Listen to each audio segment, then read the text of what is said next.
Good evening, good afternoon, hello, bonjour, bonne nuit. Thank you for joining us wherever you're joining us from the world.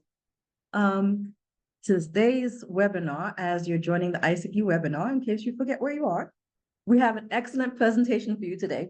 We have our Fukuhara Award recipient who will be discussing collective irrationality, global warming, nuclear proliferation, and the omniculture of solution. My name is Dr. Dominique Eugene. I am one of the board members of the International Council of Psychologists, and I'm speaking to you today from Abu Dhabi. Our esteemed speaker for today is Dr. Fathali Moghaddam, and I will be the moderator. Before we get started, just want to tell you a little bit more about the ICP. For those of you who always join us, we tell you the same thing all the time, but we want to make sure that you're fully aware that with the ICP organization, the International Council of Psychologists, which is the host of today's webinar, we are an organization of mostly psychologists with a focus on exploring psychology and human rights, dignity, and justice. Membership in the ICP is open to all, and we invite you to explore what we do on the ICP webinar. Please note that we do have our ongoing discussion groups. Our discussion groups is an opportunity for ICP members to come together in small groups for discussion. If you would like to know more about our ICP groups, please feel free to send us an email and we'll tell you more about it accordingly. Also, please note, this year, we have our ICP Day, which will take place on December 10th, which is the Human Rights Day. We're hoping that you'll be able to join us. And in order to do so, you are able to use this QR scan that's on your screen at this point to register early. So if you're interested in joining us, please click on that QR code and you're more than welcome to register for our ICP Day that's coming up. Before we get started with our presentation, please keep in mind a few of our housekeeping rules. Please note, ask questions in the QA or in the chat box. We will be as diligent as possible to keep an eye out on all of your questions. You can also use the closed captions to be able to have a better idea of what is being communicated. Please note that certificates of attendance will be sent automatically to all who attend for at least 40 minutes. It will be sent to the name and email that's on record. If your email that you're joining us today is different, or that you're joining us from a different email today, please make sure that you get in touch with us to let us know what your email address that you would like to have recorded for your certification.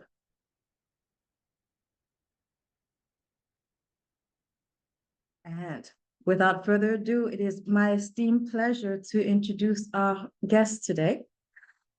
As I mentioned earlier, he is recipient of our Fukuhara Awards, and he is so graciously willing to talk about his research and the things that he's involved with.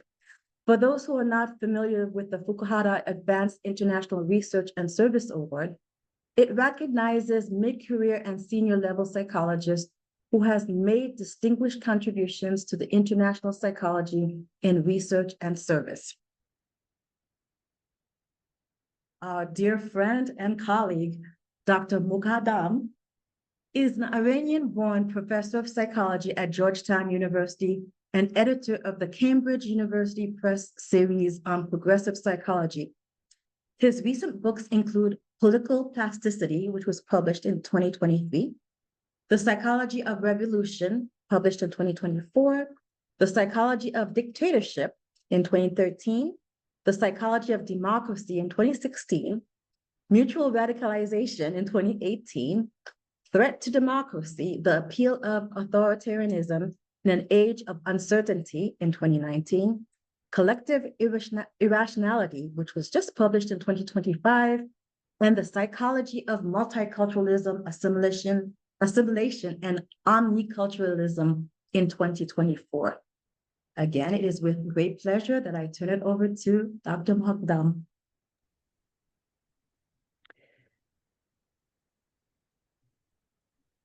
Thank you very much. Can you hear me okay? Yes, we can. It is my honor and pleasure to be with you. Thank you for inviting me to have this discussion with you and to share information and knowledge. I'm going to speak for about 25-30 minutes, so I leave lots of time for discussion and questions, because as you know, often in these sessions, it is the discussions and questions that are more interesting.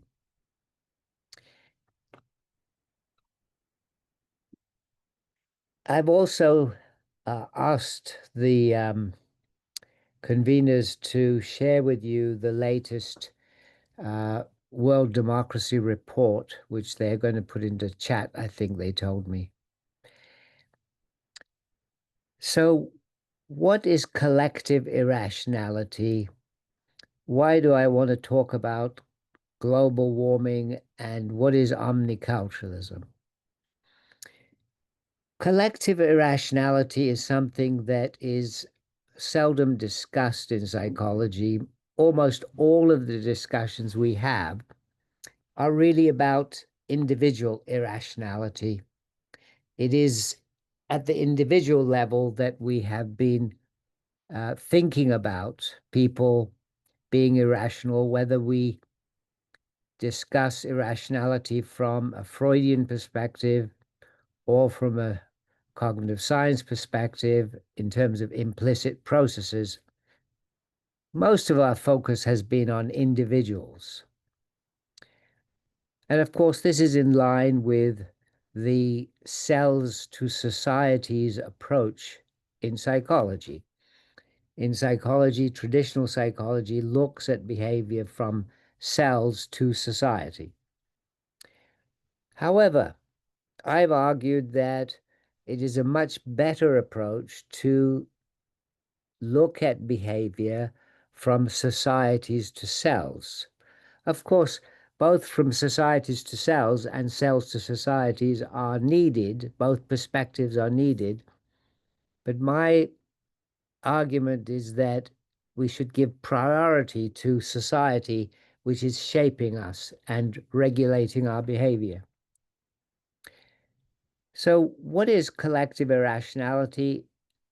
It involves groups of people, collectives, acting in ways that is often harmful to themselves and without being aware of what they are doing and why they are doing it. Let me give you an example which highlights the collective aspect of this process. During COVID, you remember we had many instances, I'm sure you experienced this, of going to shops and finding that particular items like Kleenex or tissue paper was missing. All the toilet paper was gone. And individually, we would think this is very silly. And we would talk with our neighbors about how silly it is that people are rushing to the shops and buying up all the toilet paper, all the tissues, all these things. And yet, we were part of the problem. We were part of the problem because we also rushed to the shops and participated in this collective irrationality. A hallmark of collective irrationality is the power of the collective overpowering the individual. The individual can be rational and can stand back and look at the situation and think, oh, this is not the way to behave. But in practice, the individual gets pushed into behaving in exactly the way they thought was wrong. Collective irrationality is at the heart of another process I've discussed called mutual radicalization. Mutual radicalization is where groups and nations push each other to greater and greater extremes. Groups and nations push each other to extremism. You can see this happening in politics. You can see this happening in the Middle East right now, where Netanyahu and Khamenei have pushed each other to extreme positions, and the middle, the moderate middle, is standing there helpless. One of the most tragic examples of collective irrationality that we face at the moment is human-induced global warming. All the scientific evidence points to the role of human beings in global warming. It's not clear if we will be able to stick to limits we had set about how much warmer we can allow the environment to become. We are in trouble with respect to global warming, and we have leadership right now in the United States and other countries where they argue that global warming is a fake. It is false news. Now, this clash between authoritarian leadership and science is not new. In my book, The Psychology of Dictatorship, I outlined how leaders such as Stalin and Khomeini acted vigorously against science and against universities. If you remember, Mao had his Cultural Revolution against intellectuals and universities, and this is a theme that has continued, and Trump is continuing his theme of attacking universities and attacking science and dismissing science as false news. Unfortunately, these are not just isolated leaders. Khomeini had his following in Iran. I was there when they closed down the universities in 1980. Mao had his following in China, and Trump has his following in the United States. These are not isolated leaders. They are leaders with a following, and they are implementing anti-science policies with support from large numbers of people. Now, this is part of what I've been discussing as collective irrationality, because when societies go down these roads where they are implementing radical, what actually are radical anti-science policies, they're not actually aware of exactly what they are doing, in the sense that the consequences of their actions are unknown to them. So this is a huge problem. Collective irrationality leading to bigger and bigger problems in areas such as human-induced global warming. This kind of collective irrationality is part of another change that's ongoing in the world, and that is the decline, the weakness of democracies, and the rise of authoritarian leadership. I've written about this psychologically in books like The Psychology of Democracy and Threat to Democracy. I've researched it looking at what happens and under what conditions people will drop their support for human rights and liberalism. For example, through a meta-analysis we showed that when people feel threatened, when they feel threatened, they have lower support for human rights. The issue of threat psychologically is at the heart of what we are discussing. Perceived threat.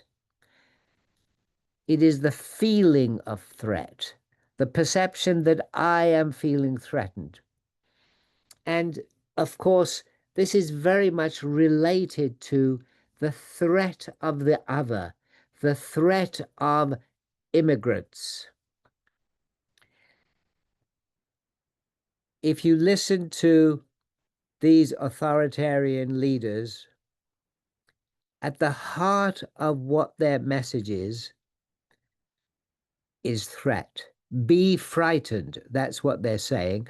And they point to immigrants and the invasion of their countries by immigrants, and particularly by dissimilar others. Now, how are they effective? How is it that they are effective? Why don't people see through this? We have to come back to basic psychological research on similarity attraction. We know that similarity attraction is very strong at the individual level. In my research, I have shown that similarity attraction is also very powerful at the collective level. I've shown that people generally want more contact and closer contact with others who they see to be belonging to groups that are similar to their own group. So when the strongman would-be dictator stands up and says, be afraid, these immigrants are coming to take over, he is pointing to dissimilar others, and he's raising the threat of these dissimilar others taking over our country. The threat of immigration is something being used in the fight against democracy. And of course, those of us who are concerned about diversity and maintaining diversity, and those of us who believe that diversity is a good thing, we have to also be careful about the psychological impact of diversity and the negative possibilities. We know that one of the most sound predictions we can make about societies in the next few decades is that they will be more diverse in 2050 than they are today. Diversity is increasing. This is partly because of the global movement of people. Huge populations are moving around the world. This is inevitable. There is no stopping it. It is largely driven by economic factors. Europe and North America have very low birth rates. If you left countries like Italy to themselves, they would become extinct. Their birth rate is too low. Their economies need immigrants, just as the economy of the United States needs immigrants. The US birth rate is too low. We need immigrants. However, the challenge is, how do we manage diversity? It's a very important question, because managed incorrectly, diversity can lead to problems. For example, at the moment, if you look at the relationship between trust and diversity, there is a negative correlation. As diversity increases, trust in society declines. As you probably know, measures of trust show that trust in government, trust in institutions, trust in other people, these have all been declining in major societies such as the United States. And now we see this relationship between trust and diversity. As diversity increases, trust has been declining. My argument is that these kinds of relationships are problematic, and we have to deal with them by changing our approach to managing diversity. So I'm going to spend some time today talking about psychological research which supports what I call omniculturalism. Omni meaning all. Omniculturalism. Let me go back to this issue of threat, because it's a very important issue, not only in relation to diversity, but in relation to democracy. I mentioned that the latest reports on democracy are showing declines around the world. Not only are traditional, established, or mature democracies weakening, the would-be democracies such as Turkey that was coming up to become more democratic are becoming less democratic. This is a big challenge for those of us. I'm sure you are like me. You would like to see democracy strengthened rather than weakened. You would like to see free speech safeguarded rather than attacked, as we are now witnessing in the United States. So the weakening of democracy, one of the reasons for this, I argue, is perceived threat. Perceived threat, the psychology of feeling threatened. This is at the heart of declining democracy. And I'm arguing that one of the reasons people feel threatened is this coming into their societies of large numbers of dissimilar others in very short time periods. The rapidity of movement is important here. Human beings have always moved. From our earliest days of moving out of Africa, we have always been on the move, but on the move slowly. Now, with modern transportation and technologies, what we find is that people can move in the millions suddenly across national borders. Millions of people can move from the Middle East. They have moved from the Middle East in a matter of 1 or 2 years to Europe. The influx of all these dissimilar others into Europe and into North America has raised the feeling of threat.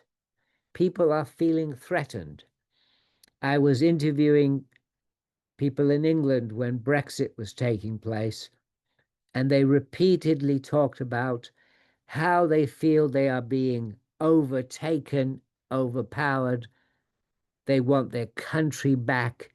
They don't want these waves of foreigners coming in, overtaking them. So this fear of being overpowered, overwhelmed, that's at the heart of this decline of democracy. My argument is that we need a better way of managing diversity. The policy I am thinking of is omniculturalism, omni meaning all. And at the heart of omniculturalism is the active celebration of human similarities. The question at the heart of omniculturalism is, what is a human being? What commonalities do we have? And the proposition based on science is that biologically, psychologically, human beings are much more similar than they are different. They are much more similar than they are different. Why do we then focus on differences? This is a debate we can have. My argument with respect to omniculturalism is that there are sets of research findings from way back. We can go back to Muzaffar Sharif and his superordinate goals, and we can talk about new research on what's called the common group identity model. All of this research showing that when we categorize ourselves broadly, when we become inclusive in our categorization of who we are, we become much more peaceful within our group.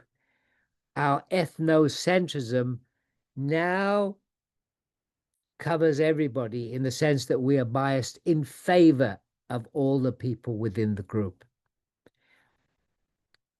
One of the questions that comes up when we say omniculturalism and we have to celebrate human commonalities, one of the issues that comes up is, well, who defines what is common to humans?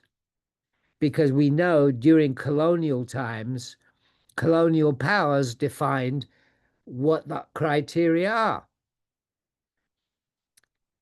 That's why I'm emphasizing the definition of what is human has to be science-based. Open any introductory psychology book and you'll find lots of ideas about what are common human characteristics. Any biology introductory textbook tells us what the common characteristics of humans are, and that most of us share these characteristics. Most of us are very similar in most ways. Now, there's a research question that people could raise, and that is, why is it that we celebrate differences then? And my answer is very simple. We have been focusing on celebrating, exaggerating, manufacturing differences because that has been the cultural norm since the 1960s. And I believe this cultural norm has actually outlived its usefulness. In the era of global warming, we cannot take up the challenge of dealing with global warming while celebrating and manufacturing differences. We have to think about an alternative, and that alternative has to include all human beings. Going back to Sharif's superordinate goals, this is a goal that all of us must take up. We cannot ignore global warming. Science is telling us the truth. We have to meet the challenge of global warming. So I'm going to stop there because I've talked for half an hour and I promised to stop after about half an hour. And I want to leave lots of time for discussion. Just to sum up, psychologists have given a lot of attention to irrationality in different ways. Either they've come at it from a Freudian perspective, or they've come at it from a neuroscience, cognitive science perspective about implicit processes. But all of this research has been focused on individuals. I believe we need to take up the challenge of understanding collective irrationality much better. I've recently published on this. Collective irrationality.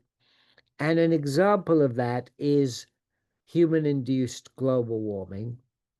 And another example, I would say, is actually related to attacks on democracy. But the key issue here is that in order to meet the challenge of collective irrationality in areas like global warming, we need a different approach. We need to put aside differences as secondary and actively celebrate human commonalities. In what ways are we humans similar? And this has to be based on scientific evidence. It can't be just somebody saying, oh, here's what I think human beings are. It must be based on science. Thank you. I'll stop there. Thank you so much. My brain is spinning from this conversation, and I really appreciate it. As I have questions for you, I do encourage everybody to add their questions as well. As we go through, we'll do our best to make sure that we respond to it. And we have our first question before I go into my questions. So, let's see, are we able to respond to this live? Let's see. Thank you for the insight. This is coming from Ling Ling Tai. Thank you for the insightful talk. It's much needed in these times. You shared about collective irrationality and how people are unaware of the consequences of their actions. What are the characteristics that keep people unaware of blind to their actions? Or what makes people unaware or blind to their actions? Thank you. Great starting question. I've thought about this in different contexts. Some of you know that in 1979, I was a student in England. I rushed back to Iran with the revolution, and I stayed in Iran researching and working for 5 years. So I was there during the hostage-taking crisis. I was there during the beginnings, 3 years of the Iran-Iraq war.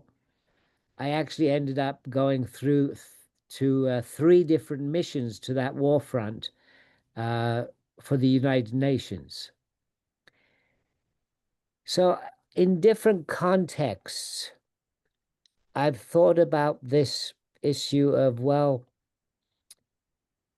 why collective irrationality? What is it that pushes us to this? You know, I was at the war front, Iran-Iraq war front, looking at young men being used as minesweepers.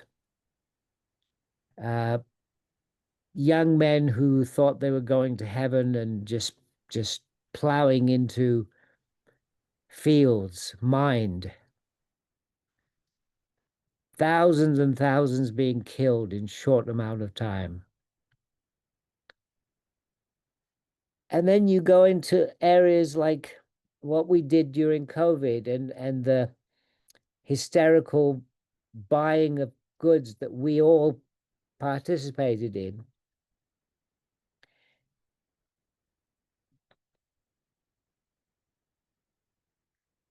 Part of the problem is that when we are in a collective movement, we are overpowered so that even if we have rational thoughts, those rational thoughts get crushed we're not able to act on them because of conformity and obedience, which we know very well as psychologists.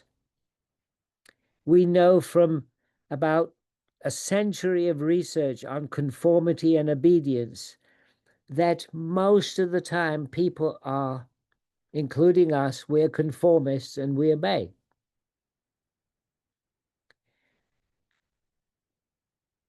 So why don't we think ahead to the consequence of what we are doing? Again, the power of the collective. The power of the collective. I'm sure there are evolutionary roots to this. Probably groups where people were able to be conformist to particular norms and obedient to a leader, to follow orders very effectively, they probably did better in survival. But now, when we are faced with challenges like global warming, we're only going to be overcoming those challenges if the leadership is correct. If the leadership says science is giving us fake news, then we have a problem.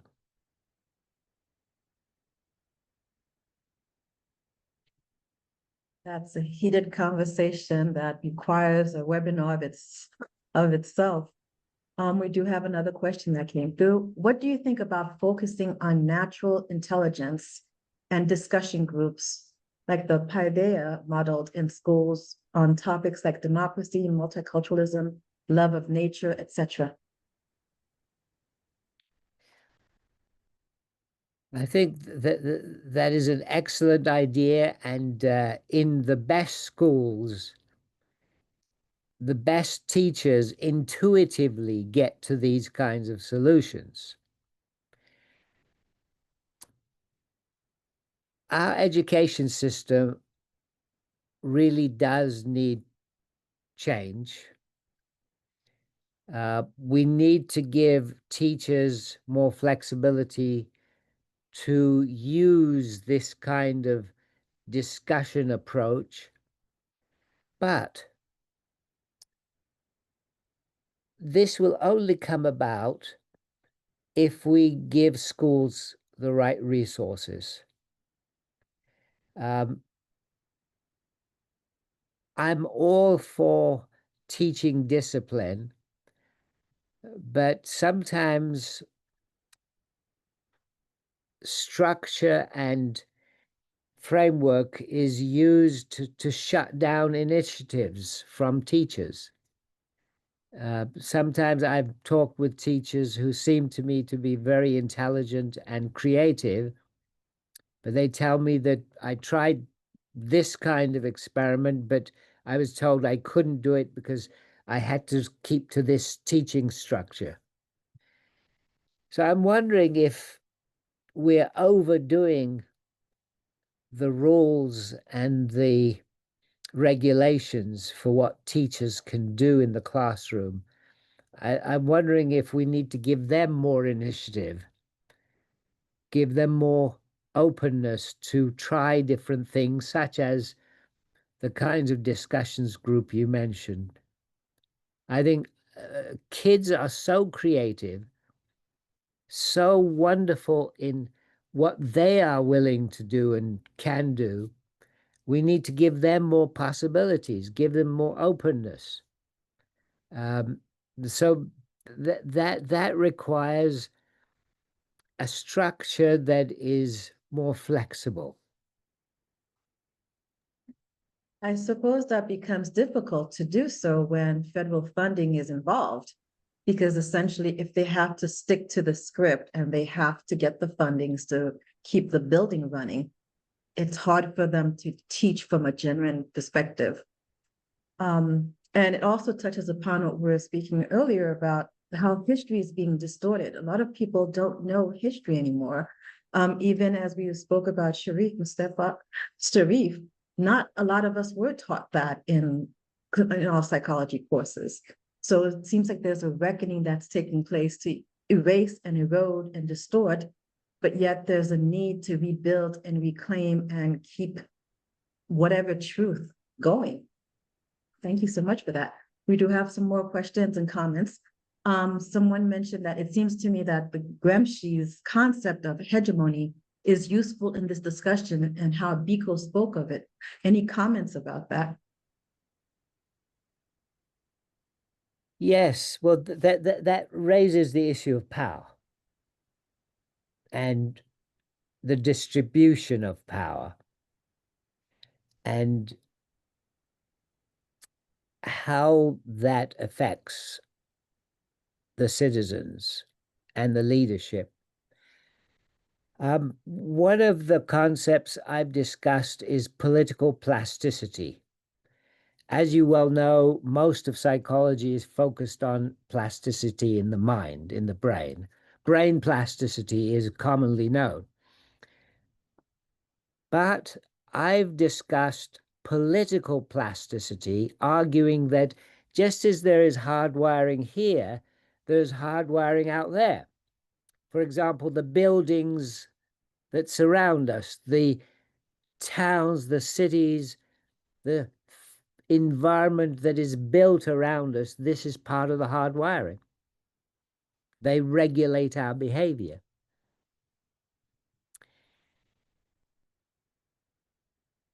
We have to be aware of power relationships and leader-follower relationships and the political plasticity of these. I've argued that leader-follower relationships are of low political plasticity. We need to work on that to change political plasticity in that area.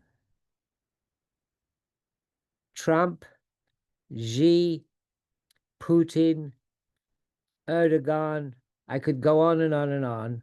All these are old men over 70. Why is the world being ruled by old men over 70? Why don't we have anything like a female going to the White House yet? This is low political plasticity.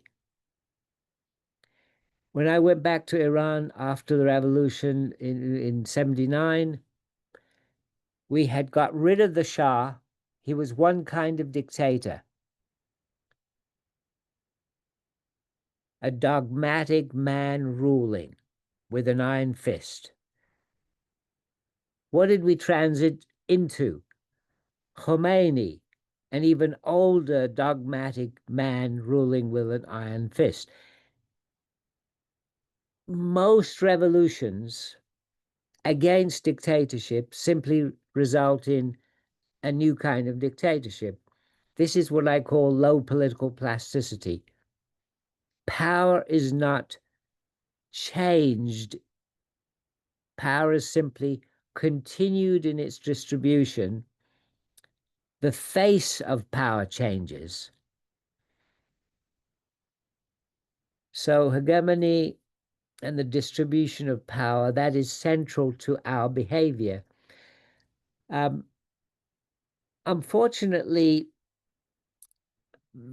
there's been so little psychological research on these issues. When I was researching for my book, The Psychology of Dictatorship, I was surprised to find that there was so little discussion, psychological research, discussion on this dictatorship. When I published The Psychology of Revolution, I discovered that this was the second book on this topic, and the last one was in something like the end of the 19th century. Psychologists have not attended to these topics, mostly, I think, because if you look at the world, most psychology has been produced by people living in democracies where they thought democracy would continue forever. It's only suddenly and recently that we thought, oh, maybe we were wrong in our assumptions. Of course, the 1950s and the MacArthur era should have produced the same. Thank you so much. We do have some more questions that are popping through. So thank you for all your patience and everybody who's still with us. The next question is, what could be possible? What could be possible therapeutic strategy in this context that we must include in the mass intervention of at society level? That's a great question. I'm not a therapist, and I would hate to offer ideas to some of you who are experts in these areas. So I would say my only comment would be to go back to this idea of from societies to cells and to think about community psychology and what it offers in terms of not just dealing with individuals, but with collectives. That would be my only offering there. Thank you so much, and thank you for the question. Next, we have, could you provide some examples of how we could celebrate our similarities as humans to promote omniculturalism? Great question. I believe that the best strategies for developing omniculturalism has to be through schools, just as we nurtured, nourished, grew multiculturalism and other policies through schools. I first started researching this topic when I was in Canada at McGill University. And Canada, as you know, is a multicultural bilingual society. And we started researching the psychology underlying multiculturalism, and we found problems. That's why I started to turn to other policies, because it seems to me that the celebration of differences had its time, but now we need a different policy through schools, through families, looking at scientific evidence of what is a human being. What are the characteristics of human beings? This is a very basic question we can address in schools. Of course, there are differences, and I've argued that we should teach human commonalities until the age of around 12, 13, 14. And those of you who are into Piaget know that that's the stage where cognitive abilities become more complex. And after around the age of 13, 14, we should also attend to differences, but never as the primary focus. So how do we teach omniculturalism? We teach it through schools. Through schools, it'll get back to parents. That's very well put. Another question that's popped through is identity politics is so strong in the US and elsewhere, with the fear that abandoning it will force a norm. Like for example, weird interpretation of what is common to humans. How do we reconcile that with the goal of focusing on similarities? You said that we need to focus on scientific evidence, but we also know that our science is biased in what and whom it studies. How do we move forward toward the ideal science-based omniculturalism? First of all, I agree that there are biases in science, but even with those biases, science is the most democratic thing we have in human societies. Think about how science is published.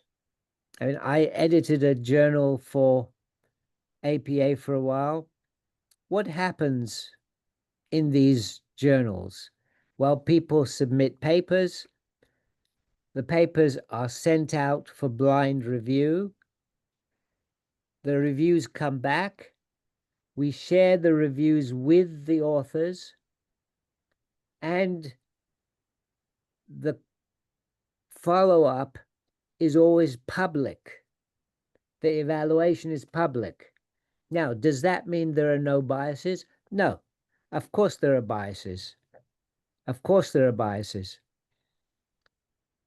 By the way, I edit a book series right now on progressive psychology. If any of you have ideas about writing a book related to progressive issues in psychology, send me a note. I'd be very happy to discuss with you. Again, what happens with the book proposal? It's sent out for blind review. People assess it. It comes back. I send the answers, the responses to the authors. One of my good friends basically broke our friendship because he sent me a book proposal. I sent it out for review. The reviews came out negative, and he was so upset with me, he's no longer my friend. But that wasn't me. It's something that, part of science is objectivity. So I completely agree there are biases in science. The questions we ask, we could ask other questions. Why don't we ask those questions? Absolutely biased.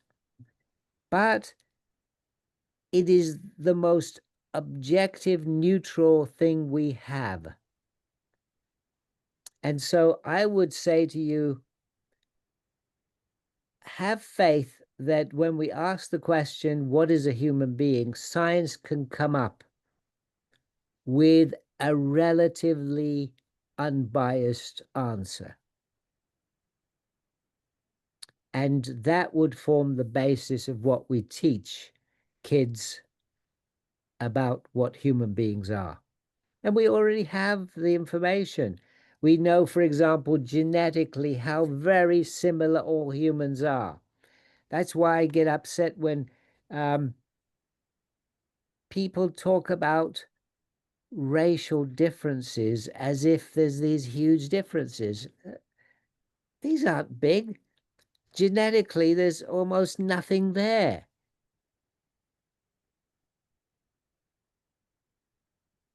Thank you so much for that answer. And now another challenge for you. In countries where politics is based on ethnicity, keeping up with that, collective irrationality is very common. What do you advise psychologists living in such countries to do? Well, yes, because I know that there are people who have joined us who are in those countries. And of course, I was born in such a country where ethnicity is a big factor. Of course, ethnicity is a social construct. It is manufactured by us. For example, I was born a Shiite Muslim. When I was a kid in Tehran, we played with other kids who were Baha'i kids, Zoroastrian kids, Sunni kids, Armenian kids. We didn't actually know who is who. I mean, we would later find out, oh, that's a Zoroastrian family. Because the cultural environment didn't focus on differences at that time.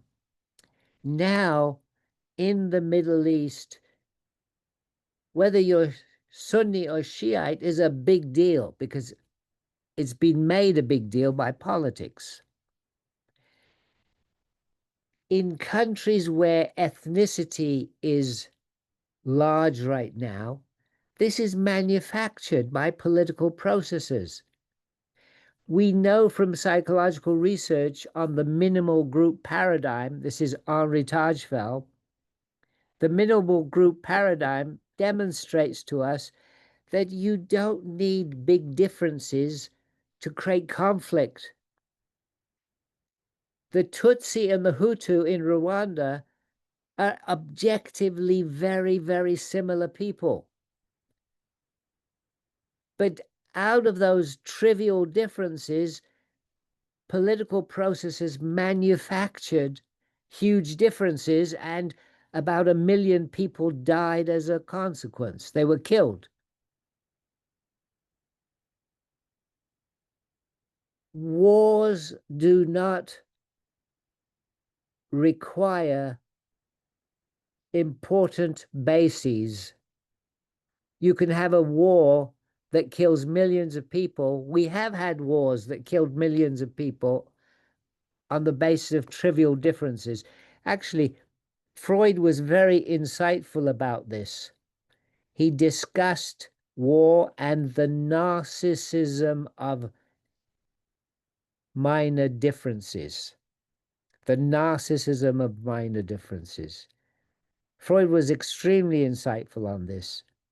He realized that, look, he was a Jew living in Vienna. He knew that even trivial differences could be used to persecute people, to create conflicts.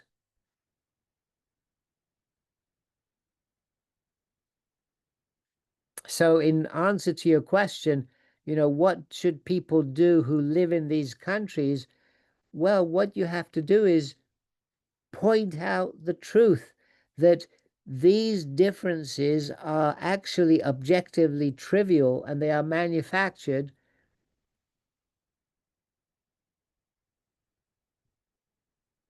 Thank you.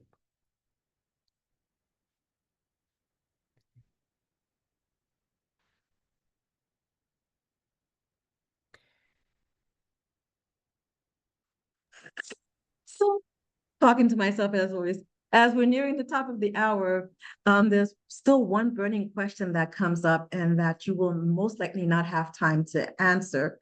But for food for thought for everybody who's out there, as we're living in a era of AI, how is AI contributing to global warming and the chaos that we're living in? Because essentially, it is a big deal. It takes a lot to generate the stuff that we use for AI.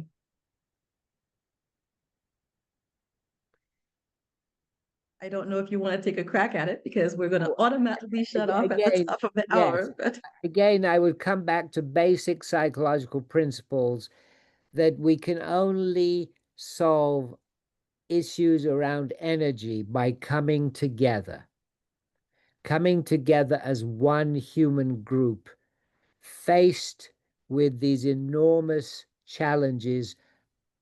All of us are faced with these, and we need to come together to solve them. And thank you so much. And we appreciate you. We know it's going to cut off right away, but please do note that we do have our next conference that's going to be coming up on October. Let's see, we have it for October 15th. So our rehabilitation of victims of human rights violation. We do hope that you'll be able to join us at our next conversation. And we look forward to seeing you again. And thank you so much, Dr. Ali. It was a pleasure having this conversation with you. My pleasure. My pleasure. So many of you joining us again. Have a good night, good day, good morning, and much blessings to you all. Thank you. Bye now.